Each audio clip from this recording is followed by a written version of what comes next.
रागिनी विश्वकर्मा जिसने योयो हनी सिंह को कहां से कहां पहुंचा दिया है ना। दीदिया के देवारा चढ़ौले बाटे नजरी, दीदिया के देवारा चढ़ौले बाटे नजरी।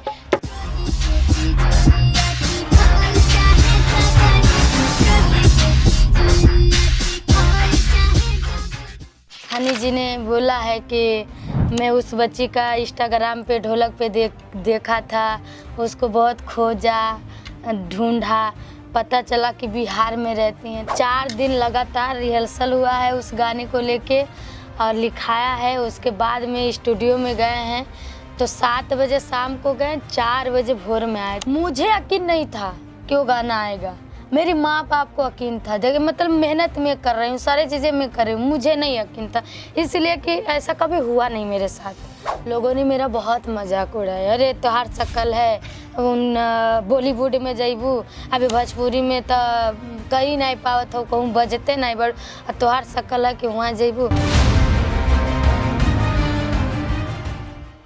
पंखा कूलर से न गरमी जाला, सारा मेकअप हमारा सही झुराला। तनी सुन ला समाधि साले तब जइहा, तनी सुन ला तोहार बहिनी छिनार घूमे शहर बाजार रखे सब गयार। तनी सुन ला समाधि साले तब जइहा, तनी सुन ला। तुम सेलेक्ट हो गई हो तो मैं तो एकदम खुश। मम्मी पापा को बताई कि मैं मुझे लग रहा नहीं आएगा, पापा बोले नहीं, जब लेके गए हैं तो 100% आएगा। मम्मी भी, हाँ मम्मी पापा ने मुझे यकीन दिलाया।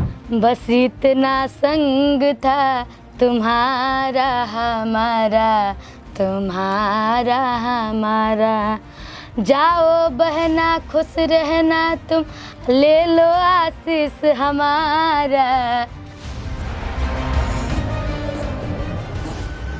प्रणाम, नमस्कार, कैसे हैं आप सब? पूछना जरूरी है क्योंकि आप पॉडकास्ट मेरा देख रहे हैं तो स्वस्थ होंगे, ये तो निश्चित है, पक्का है, 100% है कि स्वस्थ होंगे। और आज उसी श्रृंखला में मैं पहुंच गया हूं बनारस में बड़ी बड़ी हस्तियों का कल से पॉडकास्ट शूट हो रहा है। उसी श्रृंखला में आज एक वायरल गर्ल हमारे साथ है। नमस्ते। लेकिन इससे बात करें इससे पहले, इसका नाम जानते होंगे आप, है ना, रागिनी विश्वकर्मा जिसने योयो हनी सिंह को कहां से कहां पहुंचा दिया है ना। जी हाँ, बिल्कुल मैं सही पहचान रहे हैं और मैं सही बता रहा हूं कि आज, इससे पहले योयो हनी सिंह ने कभी भोजपुरी गानों की तरफ देखा ही नहीं था, लेकिन जब रागिनी का गाना देखा, रागिनी की आवाज़ सुनी, चेहरा देखा हो या न देखा हो मैं नहीं जानता, लेकिन जब इसकी आवाज़ सुनी तब उन्होंने इच्छा जाहिर की, अपनी टीम को उन्होंने कहा कि मुझे एक ऐसी आवाज़ की ज़रूरत है जो ये है। तो फिर उन्होंने बनारस से इनके गुरुदेव जो दिवाकर जी हैं, जो मतलब उनको कह सकते हैं किंग विदाउट क्राउन, मतलब वो स्टार बनाने में विश्वास रखते हैं। चलिए, ये बहुत सारी बातें हो गई, मैं आपसे इनसे बात शुरू करूं आपके लिए। इससे पहले मैं आपसे एक निवेदन करना चाहूँगा कि मेरा एक फाउंडेशन है, अर्श फाउंडेशन के नाम से, जिसमें हम उन कलाकारों को मंच देने का प्रयास करते हैं जिनके पास कला तो है लेकिन मंच नहीं है, इच्छाएं तो हैं लेकिन साधन नहीं है। वो फाउंडेशन आपको मंच प्रोवाइड करता है, उसके लिए धन की आवश्यकता पड़ती है। तो एक बारकोड जा रहा है, अगर आपकी नेक कमाई से लगता है कि कुछ अंशदान देना चाहिए ऐसे बच्चों के लिए, तो आप उसमें कुछ अंश जरूर दे दीजिएगा। तो आइए शुरू करते हैं रागिनी विश्वकर्मा से। और ये ऐसी बिटिया है जो आज के 2 साल पहले जब मैंने इसको देखा था तो ढोलक बजा के अपनी माँ के साथ जीवन यापन के लिए 3 साल हो गया, 4 साल से गोरखपुर की रहने वाली है। और जानते हैं, ये उस धरती से है जो एक क्रांतिकारी बाबू बंधु सिंह की धरती है। तो एक भविष्य की माता हमारे साथ बैठी हुई है, उसी धरती से ये रागिनी विश्वकर्मा है।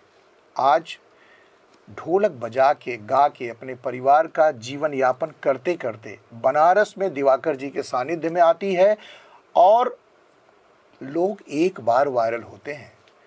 ये तो ऐसी है जो 4 बार 4 साल में वायरल हुई है और सबसे बड़ी बात है कि हर साल वायरल होती है और इस साल तो तहलका ही मचा दिया। रागिनी, अपने बारे में तुम कुछ बताओ।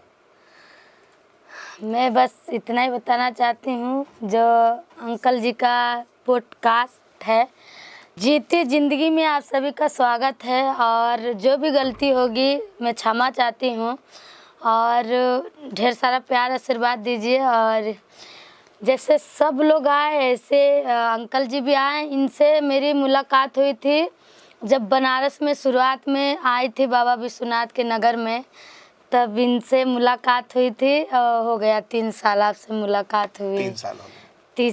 चौथा में गुरुजी हमारे पास आए और मुझे बहुत अच्छा लग रहा है। मेरा सौभाग्य है कि आप आए अपना प्यार आशीर्वाद देने के लिए। बहुत सारे प्यार आशीर्वाद दिए, बहुत मतलब इतनी आशीर्वाद दिए कि ये इतना बोलती नहीं थी, ये इतना बोलती नहीं थी, ये सिर्फ गाती थी, ढोलक बजाती थी, हारमोनियम बजाती थी, हाँ। और है ना, गाना गाती थी। और गाने भी ऐसे दिल को छू लेने वाले। मतलब आप लोगों को, दर्शकों के लिए तो हंसी मजाक का गाना होता रहा होगा, लेकिन वो गाने कहीं ना कहीं एक अमिट छाप छोड़ के जाते हैं लोगों के ऊपर। रागिनी, तुमने अपनी होश में सबसे पहला गाना कौन सा गाया था? अपने होश में मतलब याद हो तुमको? इस लाइन में आई थी तो वो तो सुना दूंगी, बाकी जब 11-12 साल की थी तब से गा रही हूँ, तो ये तो नहीं बता पाऊंगी कि पहला गाना में नहीं, कौन। पहला नहीं, कौन सा तुम्हें गाना मतलब लगा कि हम ये गाना गा रहे हैं, अच्छा लगा?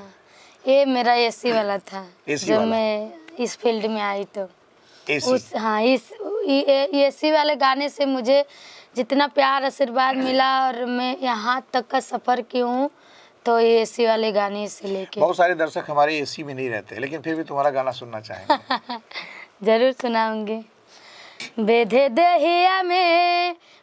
देहिया में गरमी कलेसी राजा जी, एगो घरे लगवा दीना एसी राजा जी, एगो घरे लगवा दीना एसी राजा जी। तू तयावताड़ा मारी के देसी राजा जी, एगो घरे लगवा दीना एसी राजा जी। पंखा कूलर से न गर्मी जाला, सारा मेकअप हमारा सही झुराला। कबो गलती से लइहाना परेसी राजा जी, एगो घरे लगवा दीना एसी राजा जी, एगो घरे लगवा दीना एसी राजा जी। आपको लग रहा होगा, दर्शकों को ये लग रहा होगा कि ये गाना है मस्ती वाला है, कि एक नायिका नायक से कह रही है कि एसी लगवा दो, लेकिन सच्चाई ये है कि इसी गाने में कहा गया है कि आप तो देसी मार के आते हो, यहाँ हम गर्मी में, हाँ है ना, मतलब हम यहाँ गर्मी में तप रहे हैं और आपको मेरे एसी के लिए पैसा नहीं है, आपको देसी पीने के लिए पैसा है, तो वो उसी के लिए एक संदेशात्मक गीत हाँ, है। तो दर्शकों, ये इस तरह के गीत है। और सबसे बड़ी बात है कि दिवाकर जी का एक चैनल है अनुराग एंटरटेनमेंट, उस पर आप जाएंगे तो ऐसे गाने आपको मिलेंगे और ऐसे ही कलाकार मिलेंगे जो ज़मीन से उठकर, आज देखिए हम लोग नेचुरली ज़मीन में बैठे हैं और ज़मीन में बैठ के ही, जैसे रागिनी ने शुरुआत की होगी वैसे ही बैठ के आपके सामने हम बातचीत। मैं ये बताना चाहती हूँ कि उम्र में बहुत बड़े सीनियर हैं और बहुत लोग आए अंकल, बहुत लोग आए, बाकी वो लोग मतलब थोड़ा अलग भाव में थे, अलग दिशा में थे कि हम कुर्सी में बैठ के करेंगे, हम ऐसे करेंगे, हम वैसे करेंगे। बाकी जो आपका स्वभाव था, मुझे यकीन ही नहीं हो रहा था कि मतलब आप ऐसे बैठ के इंटरव्यू लेंगे। इसलिए कि जब से गाना आया, मैंने गाना आया, तब से बहुत लोग आए, तो सबको देखिए। हमारे इस चैनल का जो टैग लाइन है वो यही है, सच के साथ दिल की बात। सच के साथ दिल की बात, मतलब सच्चाई के साथ। क्योंकि आज जो दर्शक है ना, वो दर्शक बदनाम जरूर हैं कि वह वल्गरिटी देखना चाहते हैं। नहीं, आप दिखाइए मत तो नहीं देखेंगे। दर्शक बहुत समझदार हैं, वो अब नेचुरल चीज़ों पर आ रहे हैं कि उनको नेचुरल चीज़ें चाहिए, जो है वही वो देखना चाहते हैं, उसमें कोई ऐसी बनावट ना हो, वो चीज़ बहुत पसंद करते हैं। इसलिए मैंने ये चुना कि आज उसी जगह शुरू करेंगे जहाँ से तुमने एक समय ढोलक उठा के गाना शुरू किया होगा, है ना? अच्छा, ढोलक बजा लेती हो, ढोलक बजा गाती हो? हाँ। कौन, मतलब तुम ढोलक भी बजा लेती हो और गाना भी गाती हो साथ साथ, या कोई और रहता है उसके साथ? नहीं, जब हारमोनिया भी बजाती हूँ, ढोलक भी बजाती हूँ। जब हारमोनिया बजाती हूँ तो जाहिर सी बात है ढोलक को रहेगा। दर्शकों बजाए। को एक गाना ढोलक बजा के थोड़ा सा सुना एकदम गा सकती हैं? दूंगी। दर्शकों, ये है लोकगीत। रागिनी की एक और बात हम बताएं आपको कि ये जब गाना गाती है, अब तो थोड़ा काफी बोल्ड हो गई है। 3 साल में बहुत बहुत बहुत वो आ गया है, बहुत कुछ सीखने बहुत के लिए change आ मिला, गया है। बहुत लेकिन जब ये गाना गाती है और गा के एक हल्की सी स्माइल देती है ना, वो स्माइल वो स्माइल आदमी को चुभ जाती है। गाना कैसा भी हो, लेकिन जब गाना खत्म करती है और एक स्माइल जब देती है, तो आप ये समझ सकते हैं कि वो क्या हो सकता है। ये अभी आप देख लीजिएगा, क्योंकि ये स्माइल देना देगी देगी, इसमें कोई दो राय नहीं है। कौन सा गाना गाओगी? आप क्या सुनना पसंद करेंगे? गारी, भजन, विवाह गीत, गजल? भजन तो सभी गा रहे हैं, हमारे गौरव राय भी भजन लिख रहे हैं आजकल। अच्छा। गारी आज हमारी जो विधा है वो खोती जा रही है। जबकि रामचंद्र जी जब गए थे वहाँ पर वो करने के लिए, विवाह करने के लिए, तो वहाँ भी जनकपुर में भी उनको गालियाँ पड़ी थी। एक गाली सुनाओ जरा, दर्शकों को गाली सुनाओ। आज की गाली कैसी है? तनी सुन ला समाधि साले तब जइहा। तनी सुन ला तोहार बहिनी छिनार घूमे शहर बाजार रखे सब गयार। तनी सुन ला समाधि साले तब जइहा। तनी सुन ला समाधि साले तब जइहा। तनी सुन ला। भोजपुरी विधा है ये, भोजपुरी से भी थोड़ा टिपिकल है, अवधी भोजपुरी का मिश्रण है ये। समधी साले तब जाना, तनी सुन ला। हाँ, थोड़ा सुन लो फिर जाना, यही हाँ। ना। ये सारे गीत सब खोते चले जा रहे हैं। इस गीत को खोने का जिम्मेदार कौन है? आज की पीढ़ी या आज के जो उभरते हुए जो ये सब गाने चल रहे हैं वो? तुम्हें क्या लगता है? मैं तो उतना नहीं बता पाऊंगी कि क्या है क्या नहीं है। मुझे तो अभी 4 साल लगा हुआ है और मुझे बहुत सारे चीज़ें सीखना बचा हुआ है। तो लोगों का तो मैं नहीं बता पाऊंगी, बाकी अपना खुद का बता सकती हूँ कि मैं बहुत ज़्यादा 30-40 गारी गीत लेके आई हूँ, विवाह गीत लाई हूँ, गज़ल ला रही हूँ। तो मैं कोशिश पूरी करती हूँ कि उस चीज़ को ज़िंदा रखूँ, लोग रखे ना रखे। बाकी मेरे सर जी जो दिवाकर शर्मा जी हैं, उन्होंने बोला अपना अपना अलग अलग लोग बना रहे हैं। तो मैंने 2 चीज़ों को फॉलो किया, गज़ल लेके और गारी गीत, विवाह गीत, ये सारे चीज़ें लेके आ रही हूँ। लोगों को तो नहीं पता। पारंपरिक चीजें, हाँ, जो भी पारंपरिक जो भी चीज़ें हैं, सदाबहार पारंपरिक चीज़ें लेके आ रही हूँ कि मुझे भी ज़्यादा टाइम तक रुकना है। तो ये चीज़ों में ज़्यादा टाइम तक मैं रुक पाऊँगी। बिल्कुल, बिल्कुल। मैं रुक पाऊँगी। और वैसे जो तड़कता भड़कता है तो बीच बीच में थोड़ा बहुत मनोरंजन चलता रहता है। तो मैं पूरी कोशिश करती हूँ अपनी रागिनी विश्वकर्मा चैनल से, अनुराग एंटरटेनमेंट से, मैं ज़्यादातर वही चीज़ें ला रही हूँ कि जो चीज़ें मिट रही हूँ वो चीज़ें मैं कोशिश करती हूँ कि लाती रहूँ लोगों के बीच में। बहुत अच्छी कोशिश है। सबसे बड़ी बात है कि आज इस उम्र के लोग, जो तुम्हारी उम्र है, उस उम्र के लोग ये नहीं सोच पाते हैं। वो तो वो देना चाहेंगे जो आजकल के बच्चे सुने और बर्बादी की तरफ जाएं। तो ये बहुत अच्छी बात है कि आप ये सुनती हैं। अच्छा, ये बात बताइए, जब आप शुरू में गाती थी और अब जब हनी सिंह के साथ आप वायरल हुई, तब की ज़िंदगी में आज की ज़िंदगी में, हालांकि सब ने पूछा होगा ये बात कि क्या फ़र्क मिलता है, गाड़ी उड़ी, घोड़ा उड़ा, क्या महसूस करता है इंटरनल लाइफ में, क्या महसूस करती हैं आप? मैं पैसा जो गाड़ी बंगला है वो तो एक दिन नहीं रहेगा। होता है ना कि आप क्या लेके आए हैं, क्या लेके जाएंगे। तो दुनिया में कोई ना कुछ लेके आए ना कुछ लेके जाएगा तो सिर्फ एक ठो उसके ही साथ जाएगा। तो मुझे जो मिला है, मेरे कहने की जो भावना है, मुझे जो मिला है और जो मैं हनी जी के साथ में मुझे मौका मिला इतना बड़े लेवल पे, मुझे लग रहा है कि मैं 20 साल भी मेहनत करती तो नहीं जा पाती। और उन्होंने जो मेरे लिए किया है वो मुझे बहुत बड़ी बात है मेरे लिए। पैसा उसके आगे कुछ भी नहीं। जो पहचान और जो एकदम लोगों के बीच में मैं चल रही हूँ, वो चीज़ें अगर जो मैं पैसा दे के भी करती तो वहाँ तक मैं नहीं जाती, वहाँ तक मैं नहीं जाती। तो मेरे लिए वही बहुत बड़ी बात है और मेरे लिए वही मायने रखते हैं कि मैं 4 साल से मेहनत कंटिन्यू कर रही हूँ और मेरे जितने भी पब्लिक है, जनता इतना मुझे प्यार आशीर्वाद देते हैं। मैं कुछ चीज़ें गलत भी बोलती हूँ तो लोग गलत नहीं ले जाते हैं उसको, मतलब हंसी मजाक में ले जाते हैं। तो मेरे लिए एक यही भावना है कि मुझे जो मिला है ना वो पैसे से तौला नहीं जा सकता है। जो मुझे जो जो फेम मिला है और जो मुझे नाम मिला है, वो नाम के आगे वो पैसा बहुत फीका है। पैसा तो मैं बहुत कमा लूँगी, वैसे तो मैं वहाँ पे भी कमाती थी। होता है ना, अपना पेट पालने के लिए डॉगी भी पाल लेता है, वो चीज़ें नहीं मिलती है। तो मुझे जो चीज़ें मिल रही है मैं उसको फॉलो कर रही हूँ, आगे जा रही हूँ। पैसा क्या, पैसा आज का मैं इलाज है, कल नहीं है। और जो आप व्यवहार बनाए रहेंगे और आप जो नाम कमाए रहेंगे, वो एक पीढ़ी नहीं 2 पीढ़ी, आधा पीढ़ी आपको ज़रूर याद करेंगे। हाँ, फलानवा व्यक्ति ने इतना अच्छा नाम किया, फलानवा व्यक्ति इतना अच्छा चीज़ें ला रहा है।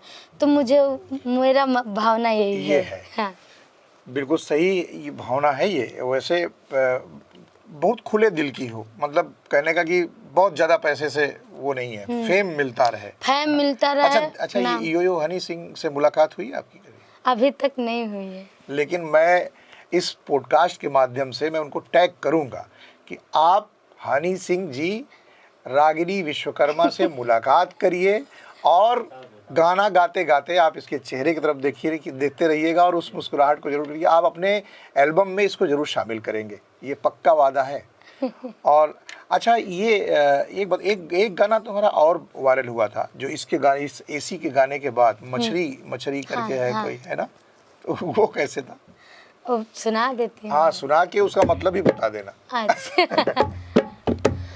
जरा ता कढ़ाई तेल डाला रजऊ, जरा ता कढ़ाई तेल डाला रजऊ, आवा मछरी बनावा तनी खाल रजऊ, आवा मछरी बनावा तनी खाल रजऊ, पीसत मसाला हाथ भभाला रजऊ, पीसत मसाला हाथ भभाला रजऊ, आवा मछरी बनावा तनी खाल रजऊ, आवा मछरी बनावा तनी खाल रजऊ, जैब मोटाई जे भरहिक खैब, ऐसन स्वाद राजा कतही ना पैब, होते सांझ घूमे कहाँ जाला रजऊ, आवा मछरी बनावा तनी खाल रजऊ, आवा मछरी बनावा तनी खाल रजऊ। क्या है इस गीत में? एक निमंत्रण ही तो है। आपने एक अपने, चाहे वो प्रेमी हो, चाहे पति हो या आपका रिश्तेदार हो, उसको आपने निमंत्रण ही तो दिया कि मैं मछली बना रही हूँ, आओ खा लो। यही तो है ना? हम मछली बना रहे हैं, मेरा हाथ जल रहा है, यही तो इसका है ना, भभा रहा है, मतलब उसमें मिर्चा उर्चा पीसा जाता नहीं, है। जैसे मरचा उर्चा मसाला वसाला पीसा जाता है सिलवट्टे पे, तो हाथ भभाता है ना, एकदम वो जलने लगता हाँ, है, जलने लगता है। अब इसको दर्शक किस रूप में लेते हैं, ये उनकी अपनी थिंकिंग है, अपनी आउटलुक है। तो दर्शकों, ये बहुत गहराई वाली बात है कि इस गाने में केवल निमंत्रण है, वो चाहे प्रेमी के हो, प्रेमी को लेके हो, चाहे वो पति को लेके हो, चाहे वो अपने भाई को लेके हो, चाहे वो किसी रिश्तेदार को लेके हो कि हम मछली बना रहे हैं, आओ खा लो। लेकिन इसको आदमी लेता है तो किस मुद्दे से, किस मानसिकता से लेता है, ये आपका आउटलुक है। लेकिन रागिनी ने जो भी गीत गाए, अच्छा ट्रेंड है, दीदी और देवर का जो गीत होता है वो जब भी बनता है तो बहुत वायरल होता है, दीदी तेरा देवर दीवाना। अब आप सुने होंगे सलमान खान जी ने इस गीत को गाया, उसमें माधुरी दीक्षित के साथ दीदी तेरा देवर दीवाना। तो कितना, जब आपको ये ऑफर मिला यो हनी सिंह के साथ, जो खाली यही लाइन वायरल हुई, उनका गाना उतना नहीं सुना गया, जो खाली ये गाना वायरल हुआ, वो लाइन तुम्हारी, वो किसने लिखा ये लाइन? अर्जुन अजनबी जी ने। अर्जुन यही बनारस के ही है? नहीं, अब गोरखपुर के हैं, वो भी देवरिया से। देवरिया से है। उन्होंने ये लिखा और वो आवाज़ तुमने दे दी। तो क्या उनसे ये लिखाया गया था ये गाना लिखाया गया तो ये उन्होंने पहले से लिखा हुआ? नहीं नहीं अब ये बात जब निकाली दी है तो शुरू से सुनिए। हाँ। अब बम्बई से कॉल आया विनोद वर्मा सर जी का जी। तो उन्होंने सर जी के पास कॉल किए, दिवाकर शर्मा जी के पास जी। तो उन्होंने बोला कि मुझे इस बच्ची का गाना चाहिए। अच्छा। तो अब मेरे पास कुछ है नहीं। तो उन्होंने आवाज़ सुनी होगी पहले से किसी गाने उन्हें? हाँ, इंटरव्यू में हनी जी ने बोला है कि मैं उस बच्ची का इंस्टाग्राम पे ढोलक पे देखा था, उसको बहुत खोजा ढूंढा, पता चला कि बिहार में रहती हैं। तो बिहार अब उनको जो नहीं पता है वो जो जिनको नहीं पता वो तो वही बोलेंगे। तो हम बाबा विश्वनाथ के नगर से 4 साल से हैं, शुरू से लेकर अंतिम तक। तो उन्होंने जब खोजबीन किया तो उनको लगा कि मैं बिहार से हूँ। तो उन्होंने अपने इंजीनियर विनोद वर्मा जी को यहाँ पे भेजे। हाँ, कॉल किए उन्होंने। तो पहले तो सर जी को लगा कोई फ्रॉड होगा, कोई फेक होगा, ऐसे बहुत लोग आते रहते हैं। उन्होंने फिर 10 दिन के बाद बोले कि नहीं सच में करना है मुझे। तो आए तो उन्होंने बोला कि मेरे पास कुछ भी नहीं है, मैं सिर्फ एक तो टोन लेके आ रहा हूँ म्यूजिक, और वहीं पे लिखाएगा, वहीं पे रिहर्सल होगा, वहीं पे गवाया जाएगा। अच्छा। और जब लेके जाऊंगा सेलेक्ट हो जाएगी तो उसका तो जय जय है, नहीं होगी तो उसका नसीब। तो जब आए तो यही जगह है, यही जैसे हम लोग बैठे हैं यहीं पे 4 दिन लगातार रिहर्सल हुआ है उस गाने को लेके और लिखाया है। उसके बाद में स्टूडियो में गए हैं तो 7 बजे शाम को गए, 4 बजे भोर में आए थे। बस उतना ही लाइन को, उसी लाइन को? बस उसी लाइन को 4 बजे भोर में जब आए तो लोग फिर दूसरा दिन आए। उसके बाद खूब सारे ऐसे में बहुत सारे गाना सुनाए हम लोगों ने, बहुत सारे अच्छे से एंजॉय किया गया, बहुत अच्छा लगा। उन लोग का नेचर एकदम आप ही के जैसा था, मतलब पहली बार वो लोग आए थे ऐसा नहीं लगता था कि हाँ ये लोग थोड़ा बड़े लोग हैं और क्या भाव देंगे, कैसे मैनेज करेंगे, नहीं, एकदम सरल, मतलब जैसे होता है ना आम इंसान। मैं बहुत जगहों पे गई हूँ गुरुजी, बहुत अच्छे लोगों से भी मिली हूँ। बाकी देखने में पता चल जाता है कि आप किस स्वभाव से हैं, आप किस स्वभाव में हैं, आपके अंदर में क्या चीज़ें झलक जाती हैं। तो उन लोग के वो चीज़ नहीं थी, ना बनावटी थी ना अभिमान था, ना बनावटी था ना एकदम नेचुरल, जैसे मैं बोलती रहती हूँ वैसे उन लोग की भी थी। तो जब वो लोग करवाएं और मैं एकदम घबरा गई थी, एकदम डर गई थी। इसलिए बस इतना बताया गया था कि बॉलीवुड के लिए जाएगा।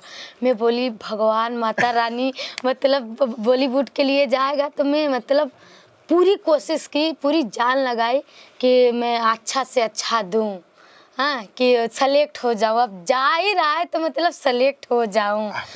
और उसके बाद लेके गए तो ये गाना में आज 3 महीना हो गया, हाँ, 3 महीना, हाँ, ये 1 महीना तो 1 महीना 10 दिन हो रहा गाना रिलीज हुए और उसके 1.5 महीने पहले मैं गा दी थी। तो मैं आशा रख रही थी कि आएगा कि नहीं आएगा, सेलेक्ट हुआ कि नहीं हुआ बताया नहीं गया था। अच्छा। ना लेके गए, वो ये भी नहीं बताएं कि सेलेक्ट होगा कि नहीं, बस इतना बता के गए कि जा तो रहा हूँ लेके, अगर जो उन लोग को अच्छा लगेगा तो तुम सेलेक्ट हो, नहीं अच्छा लगेगा तो तुम फेल हो, तुम्हारा नसीब। मैं गई और किसी से शेयर नहीं की, मम्मी पापा से शेयर की। मुझे यकीन नहीं था कि वो गाना आएगा, मेरी माँ बाप को यकीन था। देखिए मतलब मेहनत मैं कर रही हूँ, सारी चीज़ें मैं कर रही हूँ, मुझे नहीं यकीन था, इसलिए कि ऐसा कभी हुआ नहीं मेरे साथ। तो मैं एकदम से ये हो गई थी कि ले गए हैं, नहीं अच्छा लगेगा, नहीं डालेंगे लोग। मुझे 100% है कि नहीं अच्छा है गाना, उन लोग के लेवल के लिए मैं नहीं हूँ। मैं न संगीत ली हूँ न क्लासिकल ली हूँ, ऐसे कैसे कोई डाल देगा। यहाँ पे इतने अच्छे अच्छे सिंगर पड़े हुए हैं, उन लोग को नहीं मौका मिल रहा, मुझे कैसे मिल जाएगा। तो मेरा यही नेचर था, मैं बस गा तो दी। उसके बाद वो लोग ले गए, जब टीजर आया तब वो खुशी बताए मुझे कि तुम सेलेक्ट हो गई हो। तो मैं तो एकदम खुश, मम्मी पापा को बताई कि मैं मुझे लग रहा नहीं आएगा। पापा बोले नहीं, जब लेके गए हैं तो 100% आएगा। मम्मी भी, माँ बाप का भरोसा, हाँ, मम्मी पापा ने मुझे यकीन दिलाया। और बाकी लोगों को मैं बताई, अपने रिलेशन में भी लोगों ने मेरा बहुत मजाक उड़ाया, अरे तोहार शक्ल है उन बॉलीवुड में जइबू, अभी भोजपुरी में तो कहीं नहीं पावत हो, कहूँ बजते नहीं बड़, तोहार शक्ल है कि वहाँ जइबू। ऐसे एक म्यूजिक डायरेक्टर थे बनारस के हैं, नाम नहीं लेंगे, उनको मैं बताई, जब टीजर आ गया तब मैं बताई, अब तो सेलेक्ट हो गई, ठीक है। तो टीजर में भी मेरा कुछ था नहीं, बाकी लोगों ने बताया कि इसी में आएगा तुम्हारा गाना, फाइनल है। तो मुझे पूरा यकीन हो गया, तो मैं बताई, तो उन्होंने बोला अरे जन्म लोगी वहाँ तक जाने के लिए। अच्छा, मुझे बहुत इतना बुरा लगा था कि मैं क्या बोलूं। बुरा नहीं, अफसोस हुआ होगा। अफसोस वही बुरा कि मतलब अगर जो आप तसल्ली नहीं दे रहे हैं तो किसी होता है ना कि आप किसी का घर नहीं बसा रहे हैं तो किसी का फोड़िए भी नहीं। तो उन लोग को ये नहीं लगा, जब गाना है तो वही व्यक्ति फोन करके बधाई हो, तुम बहुत आगे आ गई, तुम ट्रेंडिंग में चल रही हो, सबसे आगे हो, फलाना ढका। मैं कुछ नहीं बोली, मैं बधाई स्वीकार की, मन में खुशी हुआ कि चलो वही व्यक्ति बुराई करा, वही व्यक्ति आज मुझे बधाई दे रहे हैं। तुलसीदास ने एक लाइन लिखी है रागिनी, निंदक नीरे राखिए आंगन कुटी छवाए, है ना। तो जो तुम्हारी निंदा करता है वो दरअसल वो जलता जरूर है, लेकिन कहीं ना कहीं तुम्हारे लिए दुआ करता है। हाँ। उसकी नेगेटिविटी भी तुम्हारे लिए दुआ होती है। अब वही लोग कहते होंगे जो तुमको कहते रहे होंगे कि नहीं नहीं ये लड़की कुछ नहीं कर सकती, वही कहते होंगे अरे रागिनी तो मैं जानता हूँ। हाँ। जैसे मेरे सामने जब गाना ये आया लखनऊ में, मेरे पास भेजा गया कि रागिनी विश्वकर्मा को आप जानते हैं, तो मुझे तुरंत वो 3 साल पहले वाली बात याद आ गई। तो मैंने कहा यार रागिनी विश्वकर्मा तो हमारे साथ एक छोटी सी बच्ची है, हम लोग बैठ के साथ में किए थे, गाना सुन चुके हैं, वहाँ बातचीत हो चुकी है। हाँ। तो लोगों को यकीन नहीं हुआ होगा, नहीं हो रहा था कि अरे ऐसे। तो अभी पॉडकास्ट के लिए जब हम आ रहे थे तब भी लोगों ने कहा अरे रागिनी तुमसे मिलेगी। हमने कहा भैया कोशिश करना हमारा काम है, बड़ी स्टार हो चुकी है, मिलेगी जरूर, ये बात पक्का है।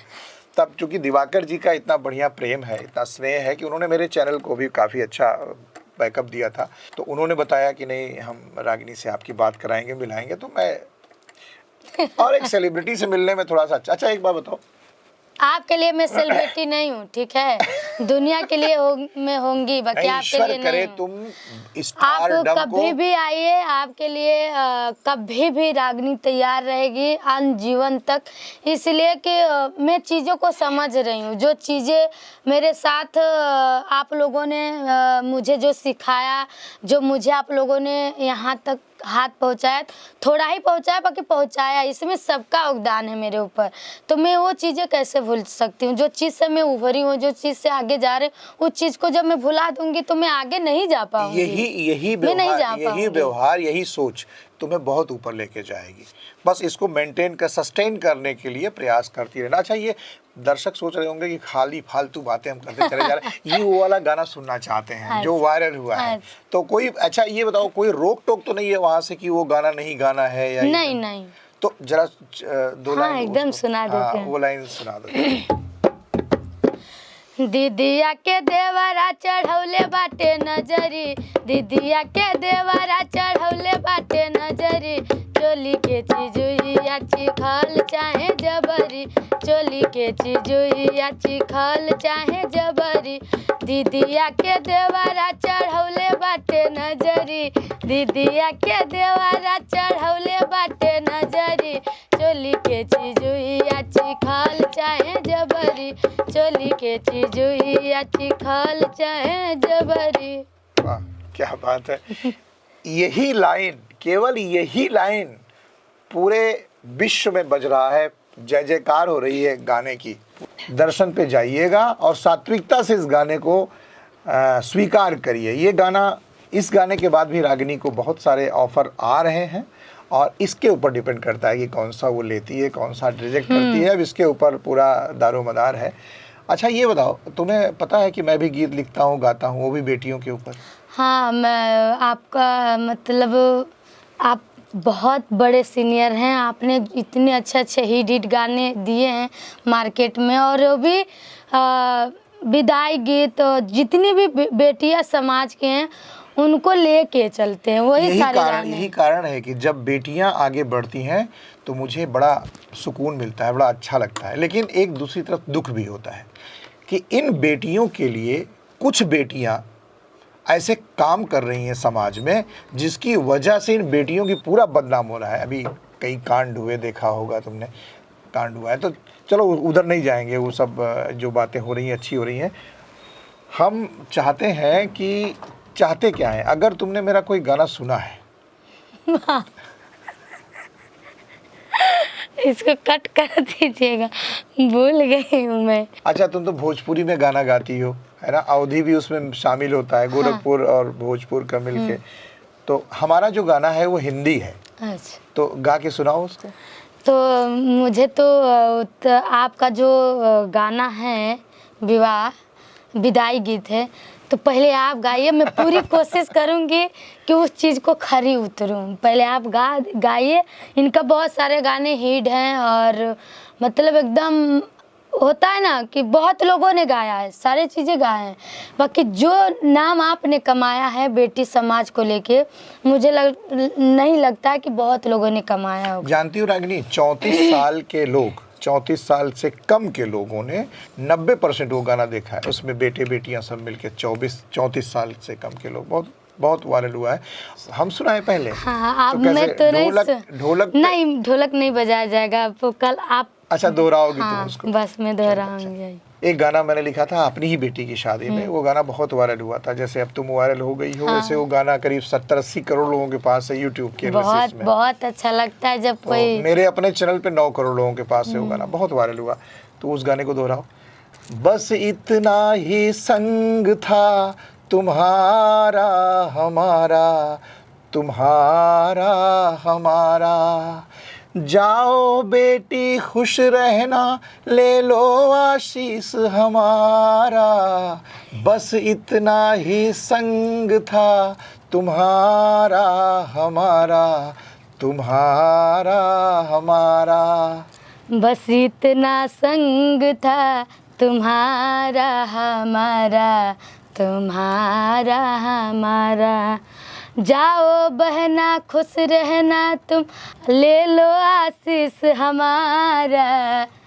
बस इतना ही संग था हमारा तुम्हारा। ये गाना समझ लीजिए मैं रागिनी के लिए गा रहा हूँ और इसकी जो आज की जो जिस पायदान पर ये है, यहाँ तक हमारा इसका इतना हिस्सा था, और आगे बढ़ो, ये आशीष मेरा है। बहुत बहुत ठीक है, धन्यवाद। तो दोस्तों आज ये पॉडकास्ट लंबा हो गया, फिर कभी रागिनी के साथ बैठेंगे और अंदर की बातें करेंगे। बहुत सारी बातें हैं, शादी करने की बातें करना है, अभी पर्सनल लाइफ में क्या क्या चलना है, करेगी या किसी को ऐसे ही मतलब भगाती रहेगी? नहीं, अभी तो कैरियर को आगे बढ़ाना अभी है। कैरियर को आगे बढ़ाएंगे। फिर हम चाहेंगे कि इनके जो सरपरस्त हैं, जिन्होंने इनको यहाँ तक, इस गोरखपुर से खोज के इस नायाब हीरे को यहाँ तक पहुँचाया, मैं उनके साथ भी चाहूँगा कि आपकी बातचीत हो, दिवाकर शर्मा जी के साथ। मैं किसी न किसी दिन दिवाकर शर्मा से, क्योंकि वो एक ऐसे जौहरी हैं जो कोहिनूर को तराश के, यही नहीं रागी नहीं, उनके साथ बहुत सारे ऐसे लोग हैं। ये बात और है कि किस्मत सबकी बुलंद नहीं होती है, कर्म तो सभी कर रहे हैं उनके साथ, लेकिन एक ना एक दिन वो मकाम हासिल करेंगे। अनुराग एंटरटेनमेंट के मैं दिवाकर शर्मा जी को बधाई देता हूँ इस जो उपलब्धि के लिए। और आज बस इतना ही। अपना ख्याल रखिएगा, अपने बच्चों का ख्याल रखिएगा, अपने परिवार का ख्याल रखिएगा, क्योंकि आपसे ज़्यादा आपकी ज़रूरत दोस्तों मुझे है। बहुत बहुत शुभकामनाएं, बहुत बहुत शुभ आशीष। रागिनी नमस्ते। बहुत बहुत धन्यवाद।